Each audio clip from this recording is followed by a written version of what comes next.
Buonasera e ben ritrovati con il TG Flash di New Sicilia. Di seguito i titoli più importanti del pomeriggio. Emergono nuovi dettagli in merito alla lite avvenuta ieri in strada a Catania e culminata con la scelta di una donna di dare fuoco a una giovane di 26 anni. Pare però che il vero bersaglio fosse la sorella della vittima. Va avanti il processo sullo stupro di gruppo avvenuto nel luglio 2023 a Palermo. La procura ha chiesto 12 anni per 5 imputati e poco più di 10 anni per il sesto. Arriva una sfilza di bocciature di fronte alle richieste di trattenimento forzato dei migranti nei CPR dell'isola. I numerosi no provengono dai giudici del Tribunale di Palermo che hanno definito illegittimi gran parte dei provvedimenti emessi dalla Questura.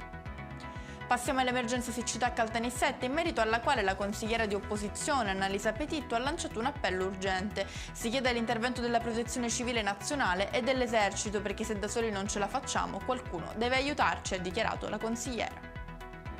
Chiudiamo con il meteo. Si attende un weekend di sole in Sicilia. Per domani si prevede una giornata soleggiata con qualche nube sparsa, ma nessuna traccia di rovesci o temporali.